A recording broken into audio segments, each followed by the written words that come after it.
Nate, 26 years old, Minnesota. Hello, Dennis. I'm one of what may be very few atheist listeners because you defend your ideas well in spite of our disagreements. Let me just say this, Nate. It's to your credit. Whenever people who differ with me write to me or call my show, I always note it is to your credit. Many people do not want to hear anything with which they differ. So I give you a lot of credit. I'm wondering what advice you would give to someone who is scared of dying and cannot bring himself to believe in heaven. I expect death to be an endless sleep, a return to wherever I was before I was born. It is a remarkably scary prospect. Well, first of all, it's interesting that at 26, you're thinking of death. That's to your credit, too. You're obviously a thinker, because built into youth is not intellectually, but psychologically, one doesn't think they'll die when they're very young. And by the way, it's a gift. It's not, you should know it. It's very important to know because it can help shape a meaningful life if you know you're not here forever. But let me deal specifically with what you raised. So first of all, to be precise, you're not returning to what you were prior to being born. You are on an unconscious level. You'll be as unconscious about anything after you die, if indeed there is nothing afterwards, as you were before you were born. But the difference is you were eventually born, so it wasn't endless. Whereas if there is no God, which is what you believe as an atheist, it is endless, which is hard to believe that it's oblivion forever, the fate of all of us if there is no God. Where I do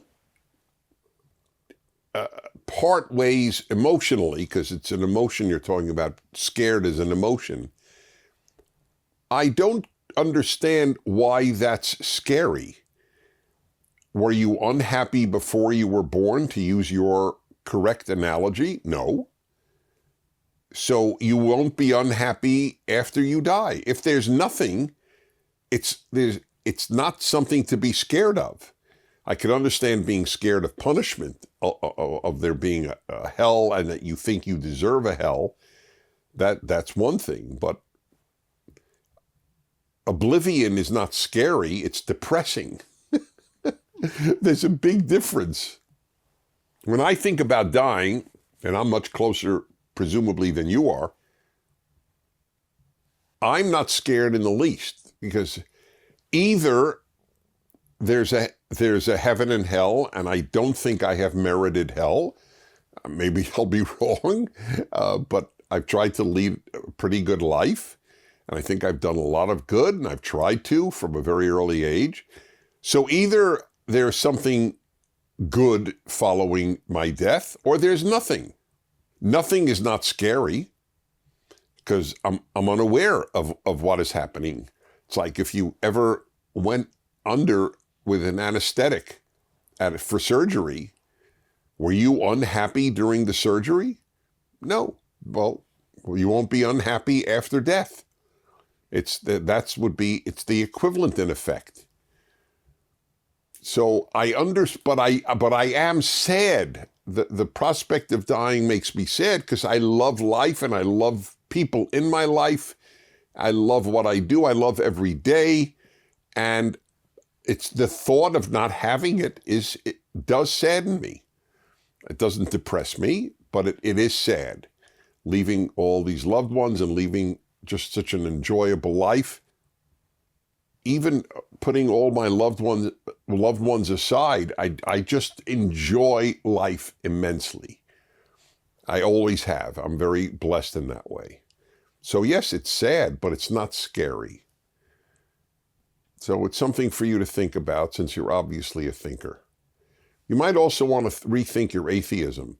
See, if you said you're agnostic, I get that. But an atheist seems to be more or less certain that there is no God. And I think on a purely rational level, the idea that everything came about on its own is way more irrational than the idea that there is a creator, on purely rational grounds.